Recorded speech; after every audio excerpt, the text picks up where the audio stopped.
مولوي صاحب محترم، دوه پوښتنې مې دي. اول د لنډه پوښتنه لرم، زیات وخت کېږي چې ما خپله هم څېړنه کړې ده په ده پاکله، خو سم ځواب مې نه دی ترلاسه کړی. او دې وخته راهیسې کېږي تا لایق ته راځم دا پوښتنې ته ته ځواب راکړې.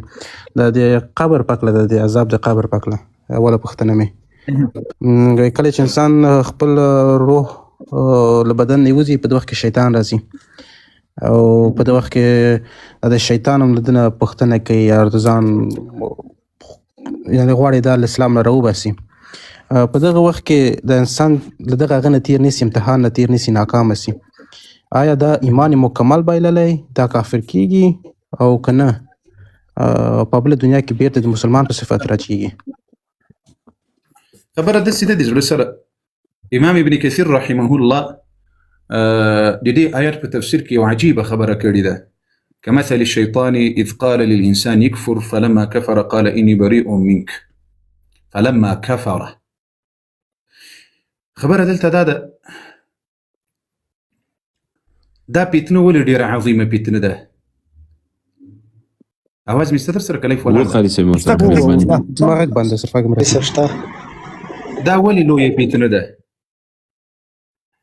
امام ابن کثیر رحمه الله غالبا ما په ابن کثیر کې مې دا خبره ولیده، او که مفتی شفیع صاحب په معارف القرآن کې دا خبره راوړې ده، خو ابن جریر نه یې رانقل کړې ده، که یې ابن کثیر نه رانقل کړې، خو یا په خپله ابن کثیر دا خبره ما خپله لیدلې ده. دا دومره لویه عظیمه پیتنه ده مسلمانانو. موږ تاسو که خیال کړی وي اللهم انا نعوذ بک من زوال نعمتک، د نبی علیه السلام په دعاګانو کې دا، یا که تاسو خیال کړی وي یا الله له زواله د ایمان نه مو وساتي. بالکل دا دعاګانې به مو له علماو اورېدلې وي. کله وخت کې چې انسان ته مرګ راسي، د دې انسان تعلق اوس په دوه قسمه ده. که چیرې دغه انسان ټول عمر د الله جل وعلا په ویره او بندګي کې تیر کړی و، او د الله امر ته یې ځان تسلیم کړی و، ولو که ګناهونه هم ځینې سوي، انسان دغه مؤمن مسلمان ځان دین ته تابع ګرځولی، د دین احکامو ته یې ځان تابع ګرځولی وغیره وغیره، خو ګناهونه هم ځینې سوي دي. خو اوس کله وخت کې چې مرګ ورته راغله، له دې فتنې نه رب جل وعلا په خپل رحمت نجات ورکوي. بېشک له دې فتنې نه رب نجات ورکوي. خو که کله وخت کې یو چا د الله جل وعلا احکامو ته قدر نه وي ورکړی، د الله دین ته یې قدر نه وي ورکړی، او ځان یې مسلمان شمارلی وي، که ګټې پکې وي هغه کارونه یې کړي، چې ګټې پکې نه وي هغه یې نور پرې ایښي وي، د الله جل وعلا د اوامرو خیال نه یې ساتلی، دا بیا په دغه وخت کې د شیطان په دام کې راګیرېږي. دا څنګه راګیرېږي؟ اوس مثلا الله دې په موږ تاسو ټولو مؤمنانو باندې رحم وکړي. امین. بیا خاص کر په دغه وخت کې د الله په موږ تاسو باندې رحم وکړي. کله وخت کې چې انسان ته مرګ راځي، مرګ زلکده نیسي، روح په وتلو باندې شروع سي، دغه ځای ته روح راورسیږي. په دغه ځای کې چې کله روح راورسېده، دغه انسان چې مړ کېږي ټول حالات ګوري، ملایک هم ګوري چې څنګه راځي له اسمانه د روح قبضولو دپاره، نور اتیاغه د برزخ سفر چې د دې شروع کېږي دا ټول دی ګوري، کله چې روح دغه ځای ته راورسېږي. بېشک اوس دغه ځای ته چې روح راورسېدله، دې ځای ته یا له بدن نه چې په راوتلو وسوله د حلق خواته، نو په دغه وخت کې شیطان دغه مړي ته د داسې یو انسان په شکل باندې راسي چې هغه د ده له خاندان نه په لنډو شپو کې مړ سوی وي. متوجه سي دې ځای ته؟ یعنې مور دې مړه سوي، پلار دې مړ سوی، ښځه دې مړه سوي، تره دې، یعنې تا د خاندان نږدې کس مړ سوی ده له تا نه یوه میاشت مخکې، یو کال مخکې، نو د هغه په شکل کې شیطان ملعون ورته راسي، مخکې یې کیني، چې کله ورته کېناستل ورته وایي چې بچیه، زویه، وروره، خاونده، ته پوهېږې چې په دې ژوند کې خلق وایي چې داسې قبر د سوال و جواب د نکیر و منکر دي، دا ټول دروغ دي، ګوره زه بله ورځ مړه سوم، هېڅ شی هم نسته. استغفر الله. متوجه یاست که متوجه نه یاست دې نقطې ته؟ استغفر الله. دې خلقو ته چې زه چغې بغارې وایم، زړه مې درد ورته کوي، په همدغه خاطر مې زړه درد ورته کوي چې د دین او د علماو مخالفت مه کویه، د قرآن او د دین او د شریعت مخالفت مه کویه، و رب مې دې قسم مې بیا به په داسې ځای کې ناکامېږي، الله دې موږ تاسو ټول له ناکامي وساتي. امین. اوس دغه انسان چې کله شیطان په دې شکل ورته راځي او مخکې ورته کیني، که یې مور مړه سوي د مور په شکل ورته، ځکه چې د ده یقین ور باندې راسي چې و په خدای دا خو مې مور دا بله ورځ مړه سو، رښتیا ده د مخکې مې ناسته ده، پلار مې دا بله ورځ مړ سو، رښتیا وایي چې هېڅ شی هم نسته. اوس په دغه وخت کې که کوم مؤمن مسلمان دی الله دین ته وفادار دی شریعت احکام ته وفادار دی رب جل وعلا نه ویره په ځوان کې کړي دا ډاری کوته وایي چې پورته ملعونه شیطانه لعنتی الله جل وعلا یې ترېنه بچ کی الله جل وعلا یې ترېنه بچ او که څوک د الله جل وعلا د دین په مخالفت د شریعت په مخالفت کې ټول عمر تیر کړي هغه به سوکا ورته وایي چې ښه نسته بس دا نسته یې ورته ویل لکه څنګه چې رب وایي کمثل الشیطان اذ قال للانسان اکفر فلما کفر په دې خبر باندې دا کافر سول فلما کفر کله چې کافر سول نور دی ورته ویل انی بریء منک انی اخاف الله رب العالمین زه له تا نه بیزاره یم شیطان ورته وایي زه له الله نه بیریږم دی کافر کړي په دغه وخت کې چې دی څنګه دا خبره وکړي نو ملایکې روح ځینې واخلي استغفر الله ځکه د زړه سره پیغمبر علیه الصلاة والسلام وایي دا روایت هم پسې واورئ د رب جل وعلا مهرباني ته وګورئ پیغمبر علیه الصلاة والسلام فرمایي وایي شیطان چې کله الله ورټل قسم یې وکړل چې ای ربه د تا په لویي مې دي قسم وي د تا په جلالیت مې دي قسم وي د تا په عظمت مې دي قسم وي زه به د تا بندگان ګمراه کړم چې روحي په دغه ځای کې ولا به پرې نږدم اکبر پیغمبر علیه السلام وی الله جل وعلا ورته ویل چې ای شیطان ملعونه واوره د ما دې په دې خپل لوی قسم وي چې په دغه وخت کې روح وي او توبه راته باسي او استغفار او بخښنه رانه غواړي زه به بخښنه ورته وکړم اوس دا د مؤمنانو چې هغه انسان چې د دین مخالفت نه وي کړی د قرآن او د شریعت مخالفت نه وي کړی له دین او له قرآن نه مخکې نه وي تللی موږ چې د خپلو مسلمانانو ته وایو چې د رب خاطر وکړي داسې سخت حالاتونه ګوري در باندې را روان دي داسې سخت دغه عثمان ابن عفان رضی الله عنه نو داسې به قبر ولیدل دومره به یې ژړل صحابه وایي چې وایي د ده په دې مخ کې خطونه له زړانه پیدا سوي وو خطونه یو چا ورته ویل چې یا امیر المؤمنین ای عثمان ابن عفان ای هغه انسان چې دوه ځلې د جنت له الله نه اخیستلی د په ژوند کې له رسول الله نه دی اخیستلی ای د رسول الله د جنت زیری درکړی چې کله قبر یاد یا په قبر ورسي نو زړه دې نه درېږي او چې جنت او د دوزخ په اړه باندې د دوزخ په اړه چې کوم بیان نو بیا په هغه وخت کې نه زړي نو بیا عثمان ابن عفان رضی الله عنه ورته وایي چې د آخرت اول منزل همدا قبر ده که په دې کې کامیاب سوی نور کامیاب او که په دې کې ناکام سوی نور ناکام ځکه په دې خاطر باندې ډیر ژړا پکار ده نو د انسان ټول ژوند امتحان ده ټول عمر امتحان ده نو کله چې انسان په دې ژوند کې دی لرب جل وعلا نه په پرمانه باندې وډارېږه ولې رب قرآن کې وایي فذکروني اذکرکم ورڅونه اسانه الفاظ فذکروني الله وایي ما یاد کړ اذکرکم زه به مو یاد کړم لږ فکر وکړه په دې فذکروني څنګه مې یاد کړم خوشحالي در باندې راغله ما مه هېروه ای انسانه نعمتونه مې درکړل ما مه هېروه ای انسانه د ما حکم مه هېروه د ما امر شاته مه غورځوه د ما عبادت شاته مه غورځوه خو کله وخت کې چې بیا راګیر سولې په تکلیف سوې په پریشانی کې سولې په سختي کې سولې اذکرکم زه به دې یاد کړم رب وعده در سره کړي چې ای انسانه په ژوند کې مې یادوه په ژوند کې ویره رانه کوه په ژوند کې مې د ما د عباداتو خیال ساته اذکرکم زه به دې بیا یادوم نو هغه یادېدل همدغه دي چې رب العالمین جل وعلا خپل مؤمنان بندگان له ټولو فتنو نه ژغوري او الله نجات ورکوي ځکه پیغمبر علیه السلام به ډېر ویل اللهم اني اعوذ بك من زوال اللهم اني اعوذ بك من عذاب القبر وعذاب النار واعوذ بك من فتنه المحيا والممات ګوري واعوذ بك من فتنه المحيا والممات يعني يا الله دي مرګ په وخت کې له فتنې نه نجات را نصیب کړي دا د پیغمبر علیه السلام دعا وه چې ای ربه د مرګ په وخت کې چې کومه د شیطان ملعون فتنه ده په دې وخت کې موږ ته نجات را نصیب کړي او تا ته پناه دروړو نو الله دې په موږ تاسو باندې رحم وکړي دا خبره لږ رانه زیاته شو چې په تکلیف سوي نه یاست علیه محترم خبره ده تاسو خبره ډېر خوندور په ټول خبره مې سره خلاصو که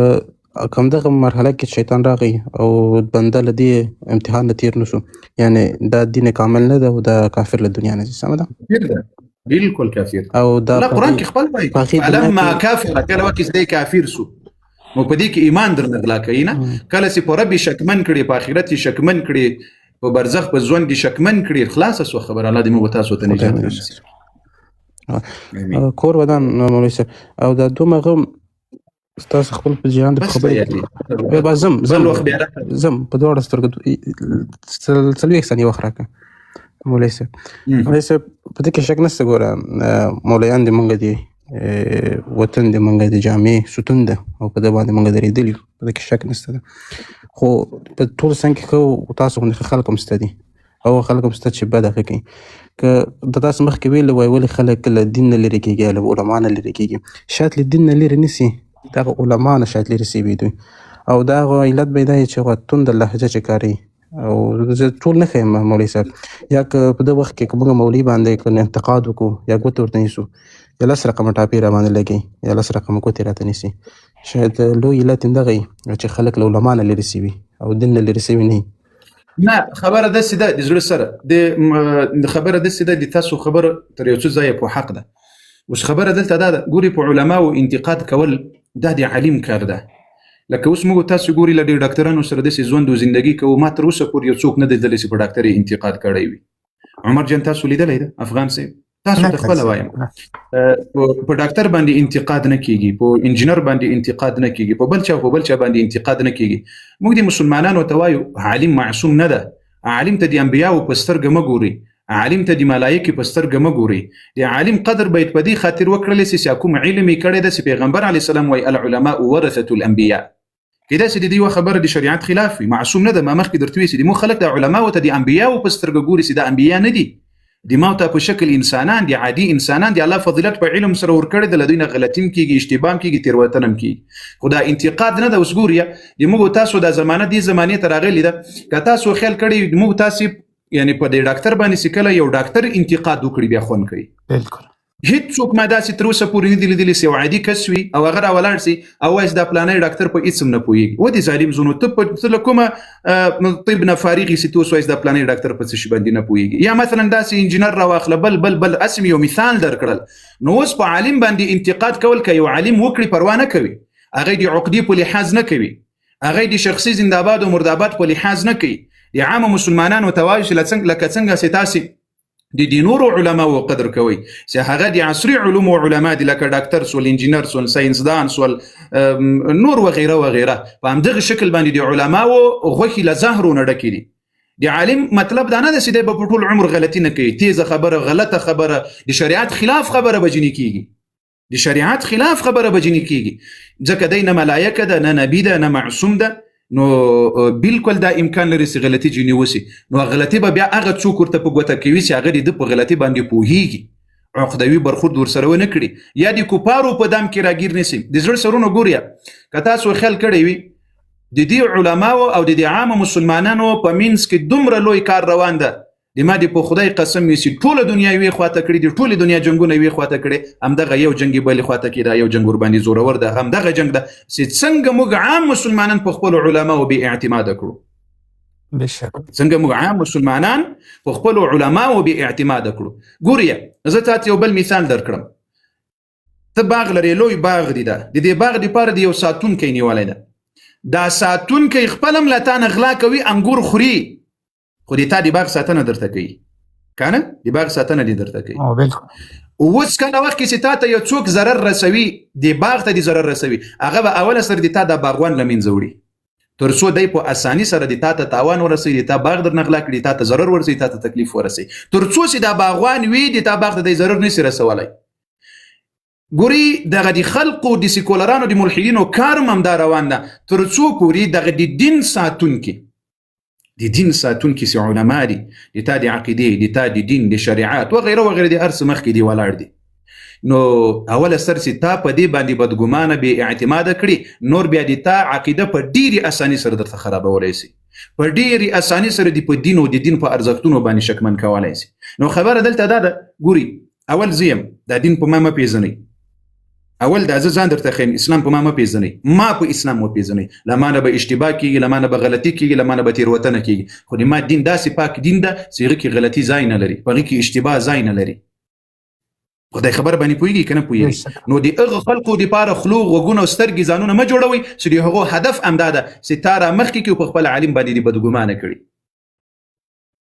الله جل وعلا دې وکړي چې افغان صاحب دې خبره باندې مو سر خلاصوي شکر ولن ولسه ښه شپه ته غواړم خدای پاک ډېر خوږه معلومات دې ورکړه خلکو ته. ښه الله مو قدرمن سرلوړي کړه. ډېر خلک په دې لایف کې انتظار دي لکه چې عمر جان تم ستړی شوې بس ته موږ خو دغه خبره د موږ دا خبرې چې دي ګوري دوستانو یوازې د رب جل وعلا د رضا لپاره دي درته بېشکه. نه کومه ډله لرم درته نه کومه ټپله لرم نه د زنده‌آباد ته ضرورت لرم نه د مردآباد ته ضرورت لرم. یو انسان یم یوه مې کامره ده دا یوه کامره ده د ما دغه ټول طاقت په دې کې ده دا کامره مې ده دا زه یم بس نه مې د زنده‌آباد خلق له شا سته نه مې د مردآباد خو مې ډېر سته د مردآباد خو ډېر څه خو د زنده‌آباد یو د سړي زوی مې در پکې پیدا نه کړل خو خبره دلته دا ده در باندې لورېږي مې چې مه کوئ هغه حقیقت به درته په ګوته کومه ګورې له هر چا نه چې غلطي او اشتباه کېدله د هغې دپاره ته الله نه یې پیدا کړی دلته دوه ملایکې دي الله پیدا کړي دي کرام الکاتبین ورته وایي بېشکه. د موږ د بعضې انسانانو له ځانه دا د چپې وږې ملایکې له ځانه جوړه کړې ده د چپې وږې د ملایکې وظیفه څه شي ده هغه فقط غلطیانې لیکي څه شي لیکي غلطیانې لیکي نیکیانې نه لیکي د نیکیانو خواته ور خبره هم نه ده ځکه د نیکیانو خواته بله ملکه ناسته ده دغه د چپې وږې ملکه فقط د تا په غلطیانو پسې ده نو دا د موږ ډېرو انسانانو د دغې چپې وږې ملکې وظیفه په ځان کې پیدا کړې د خلقو په غلطیانو پسې د خلقو په څه شي پسې ده غلطیانو پسې د خلقو په غلطیانو پسې ده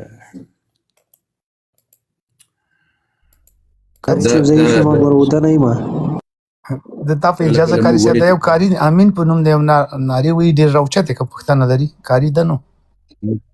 کله وایي تفریحي مجلس وکړو تفریحي مجلس موږ د خلکو له سوالونو نه خلاصېږو ښه